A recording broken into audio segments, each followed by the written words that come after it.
नमस्कार दोस्तों, आना नेल्स को हिंदी चैनल में आपका स्वागत है। आज की वीडियो में मैं आपके लिए लेकर आई हूँ पॉली जेल से एनकैप्सुलेशन कैसे करते हैं। तो ये एक ऑटम थीम्ड नेल डिज़ाइन है। अभी देखते हैं हमने ये कैसे बनाया। उससे पहले प्लीज़ चैनल को सब्सक्राइब करना बिल्कुल मत भूलना। अभी हम वीडियो शुरू करते हैं। तो यहाँ पे सबसे पहले हमें करनी है ड्राई मैनिक्योर। तो उसके लिए मैं यहाँ पे इलेक्ट्रिक फाइल इस्तेमाल करने जा रही हूँ। इलेक्ट्रिक फाइल में मैंने एक डायमंड बिट लगाया है और मशीन को मैंने अभी 18,000 स्पीड में चला रही हूँ। और मशीन का जो सेटिंग है वो रिवर्स मोड पे है, क्योंकि यहाँ पे मैं लेफ़्ट से राइट की तरह करती हूँ तो मैं यहाँ पे रिवर्स मोड यूज़ कर रही हूँ। अगर मुझे राइट से लेफ़्ट करनी होती है तो मैं फॉरवर्ड मोड में उसको स्विच करती हूँ। तो यहाँ पे मशीन लेके हम क्यूटिकल को भी पुश बैक करेंगे, साथ साथ में हम नेल प्लेट में जो डेड स्किन है उसको भी रिमूव करेंगे। अगर पिछला वाला एक्सटेंशन का कुछ लेफ्ट ओवर रहेगा वो सारी चीज़ें हम लोग ड्राई मैनिक्योर करते समय रिमूव करते हैं। उसके साथ साथ हम नेल्स में जो शाइन होते हैं ना, नेल प्लेट का जो शाइन, वो भी हल्का सा बफ करके उसको पूरी तरीके से मैट कर देंगे। ये प्रोसेस अगर आपने सही से नहीं करा तो आपका एक्सटेंशन ज़्यादा दिन रहेगा नहीं। बहुत लोग मुझे पूछते हैं कि ये एक्सटेंशन कितना दिन लास्ट करेगा। आप देखिए, कोई भी एक्सटेंशन अगर आप ड्राई मैनिक्योर सही तरीके से करके प्रोडक्ट लगाया तो आपका एक्सटेंशन लंबा चलेगा। अगर नहीं किया तो आपका एक्सटेंशन 2 दिन में निकल जाएगा। ओके, अभी हमने इलेक्ट्रिक फाइल से मैनिक्योर पार्ट कंप्लीट किया। अभी हम एक हैंड फाइल यूज़ करेंगे। यहाँ पे मैं 100-180 ग्रिड का हैंड फाइल यूज़ कर रही हूँ। उसका ही 180 साइड से ही मैं यहाँ पे नेल का जो ऊपर का शाइन है उसको बफ कर रही हूँ। अगर आप रेगुलर नेल्स करने वाले हो तो फिर आपको बहुत ज़्यादा उसमें फायर नहीं करना, हल्का सा बफ कर देना, बिल्कुल प्रेशर लगाने की ज़रूरत नहीं है। ओके, तो हल्का सा बफ करके ऊपर का पूरा शाइन निकाल देंगे उसको। उसके बाद उसको अच्छे तरीके से हम क्लीन करेंगे। और लास्ट में यहाँ पे मैंने क्यूटिकल ट्रिमर लिया है। क्यूटिकल ट्रिमर से जो ड्राई स्किन है क्यूटिकल एरिया में उसको हम कुछ इस तरीके से ट्रिम करेंगे। यहाँ पे ध्यान देना, आपका जो क्यूटिकल ट्रिमर होता है वो शार्प होनी चाहिए और आपको कभी भी लाइव स्किन को कट नहीं करने हैं। सिर्फ यहाँ पे ड्राई डेड स्किन को ही हम ट्रिम करते हैं। अगर आप कंफर्टेबल नहीं है तो ये स्टेप आप स्किप कर सकते हो। ओके, अभी नेल्स पूरे कंप्लीट हो गए तो डस्ट ऑफ किया। उसके बाद हम यूज़ करेंगे लिंट फ्री और अल्कोहल। लिंट फ्री वाइप में अल्कोहल लगा के कुछ इस तरीके से अच्छे से नेल प्लेट को क्लीन करेंगे। बिल्कुल भी डस्ट वगैरह हमारे नेल प्लेट में नहीं होनी चाहिए।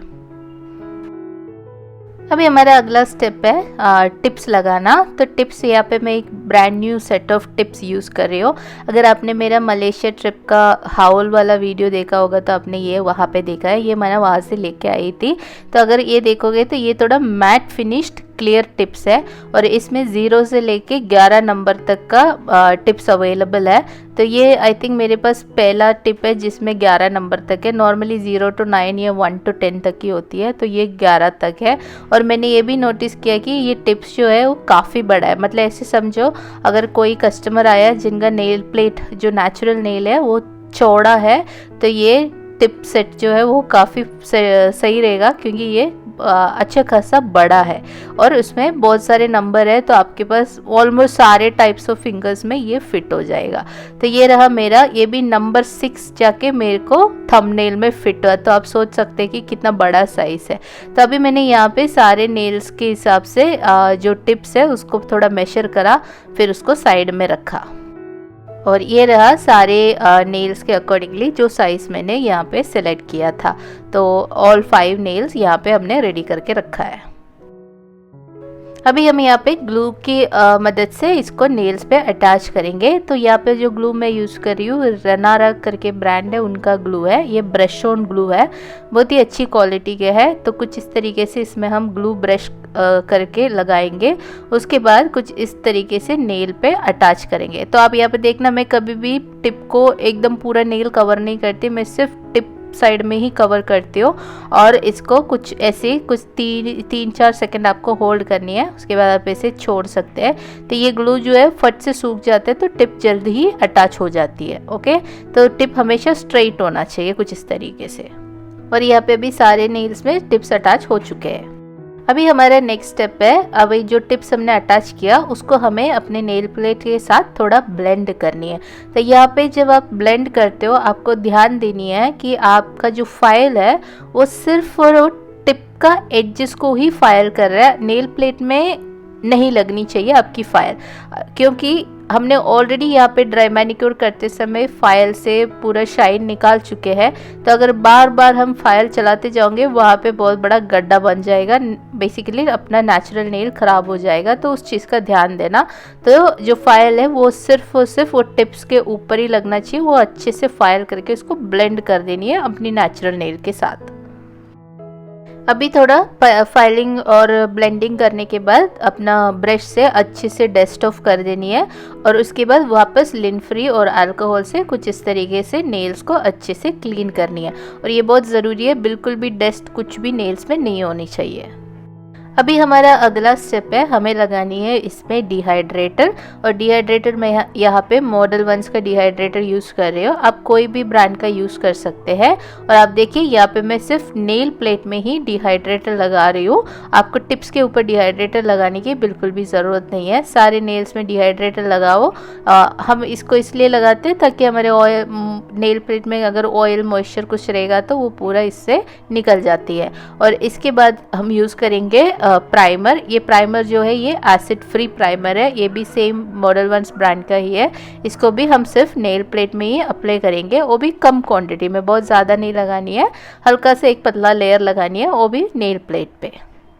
अभी हम पॉलीजेल एक्सटेंशंस कर रहे हैं, तो नेक्स्ट स्टेप है हमें एक पतला बेस लेयर लगानी है। तो उसके लिए मैं यहाँ पे TNT का बेस कोट यूज़ कर रही हूँ, और जो पॉलीजेल मैं इस्तेमाल कर रही हूँ वो बॉन्ड प्रिटी का है। उसके साथ साथ मैं ये फॉयल और एक ग्लिटर यूज़ करने जा रही हूँ। तो सबसे पहले यहाँ पे हम अपने नेल पे बेस कोट लगाएंगे। तो यहाँ पे मेरे को कुछ ग्लिटर वगैरह लगानी है, तो मैंने यहाँ पे पूरे टिप्स में बेस कोट लगा दी है।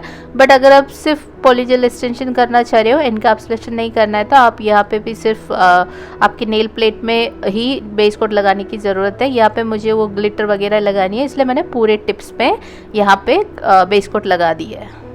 बेस कोट को क्योर करने के बाद मैंने फॉइल्स और ग्लिटर को नेल पे अपनी फिंगर से ऐसे लगा दिया। और यहाँ पे मेरे से एक गड़बड़ हो गया, वो वाली पार्ट मैं रिकॉर्ड करना ही भूल गई, और अभी मैं देख रही हूँ तब मैंने देखा कि वो मैंने रिकॉर्ड नहीं किया। तो मैंने फॉइल जो है उसको छोटे छोटे पीसेस में ब्रेक किया था, और उसके बाद उसको उठा के रैंडमली नेल पे प्लेस किया था। उसके बाद जो ग्लिटर था उसको रैंडमली उसके बीच में प्लेस किया, और उसके बाद यहाँ पे मैंने क्लियर पॉलीजेल यूज़ करके उसको कुछ इस तरीके से एनकैप्सुलेट किया। सो ये ब्रश जो मैं यूज़ कर रही हूँ ये सिंथेटिक एक्रिलिक ब्रश है, और ब्रश गीला जो लग रहा है वो मैंने अल्कोहल यूज़ किया है। पॉलीजेल के साथ आप स्लिप सॉल्यूशन भी यूज़ कर सकते हैं, या फिर अल्कोहल भी यूज़ कर सकते हैं, वो इसलिए ताकि प्रोडक्ट जो है वो हमारे ब्रश में चिपके ना। और यहाँ पे हमारा एनकैप्सुलेशन कंप्लीट हो गया है। लास्ट में फाइल करने से पहले अल्कोहल और लिंट फ्री वाइप से इसका ऊपर का जो टाकी लेयर है उसको रिमूव करनी है। अब इसके बाद हम करेंगे फाइलिंग शेपिंग। तो फाइलिंग शेपिंग के लिए यहाँ पे मैं 100-180 ग्रिड का फाइल यूज़ कर रही हूँ। सबसे पहले साइड वॉल्स को थोड़ा रफली फाइल करेंगे, और उसके बाद हम टॉप साइड फाइल करेंगे। तो यहाँ पे मैं 180 ग्रिड साइड ही यूज़ कर रही हूँ, क्योंकि मेरा एप्लीकेशन उतना फैट नहीं है, मतलब मोटा नहीं लगाया है मैंने, तो 180 ग्रिड फाइल काफ़ी है। अगर आपका एप्लीकेशन ज़्यादा थिक है तो आप इलेक्ट्रिक फाइल से फाइल डाउन कर सकते हैं, या फिर आप 100 साइड यूज़ करके फाइल कर सकते हैं। ठीक है, तो यहाँ पे मैं फाइलिंग शेपिंग कंप्लीट कर रही हूँ, और फाइलिंग शेपिंग कंप्लीट करने के बाद हम इसमें डस्ट ऑफ करके फिर टॉप कोट लगाएंगे। उससे पहले मुझे एक चीज़ बतानी है, यहाँ पे मैंने 2 नेल्स में पॉलीजेल लगाया था, 3 नेल्स में मैंने क्लियर एक्रिलिक से एनकैप्सुलेट किया था।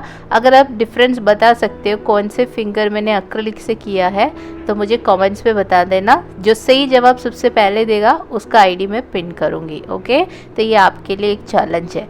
तो यहाँ पे फाइलिंग कंप्लीट हो चुका है। अभी मैंने बफर से थोड़ा उसके ऊपर जो पार्ट है उसको और थोड़ा सा फाइन ट्यून किया। और याद रखना बफर से कभी एकदम चिकना मत करना, फिर उसके बाद टॉप कोट लगाएंगे या कलर जेल लगाएंगे तो फिर वो पील ऑफ हो जाएगा। तो आपको थोड़ा उसको रफ रखनी है। और अभी हमने लिन फ्री से इसको अच्छे से क्लीन किया है। और ये रहा हमारा final finish, filing, shaping, buffing और क्लीनिंग के बाद। जब ये ऐसे देख रही थी मुझे लगा कि ये ऐसे मैट फिनिश ही देते तो ज़्यादा अच्छा लगेगा, तो मैंने यहाँ पे कैनी का मैटे टॉप कोट लिया और उससे मैंने यहाँ पे इसको फाइनल फिनिश दिया। और उसके बाद जब मैंने अपने हस्बैंड को दिखाया तो उसने बोला कि मैट में ज़्यादा पता नहीं चल रहा है तो ग्लोसी करके देखो।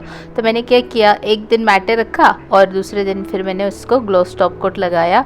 तो आप मुझे बताना आपको मैट फिनिश ज़्यादा अच्छा लगा कि ग्लोसी फिनिश ज़्यादा अच्छा लगा। तो अभी यहाँ पे मैंने मैटे टॉप कोट लगाया है, अब इसको क्योर करेंगे तो ये कुछ इस तरीके से दिखता है क्योरिंग के बाद। ओके, तो अभी बाकी सब में करते हैं, फिर मैं आपको फाइनल लुक दिखाती हूँ। टाटा, ये रहा हमारा फाइनल लुक। तो ये है मैट फिनिश का, और आप मुझे बताना ये आपको कैसा लग रहा है। इसके साथ साथ नेक्स्ट क्लिप में आपको ग्लोसी फिनिश दिखाती हूँ। एंड ये रहा ग्लोसी फिनिश। तो आपको ये अच्छा लगा कि पहले वाला अच्छा लगा ग्लोसी या मैटे, मुझे कमेंट्स में ज़रूर बता देना। ओके, इसके साथ साथ हमारा वीडियो यहाँ पे ख़त्म हो रहा है। आपको वीडियो अच्छा लगे तो चैनल को सब्सक्राइब कर लेना, वीडियो को लाइक कर देना। और अभी मैं मिलूँगी आपको अगले वीडियो में, तब तक अपना ख्याल रखिएगा। और वीडियो देखने के लिए धन्यवाद, and I will see you soon on my next video. Thank you for watching, bye bye.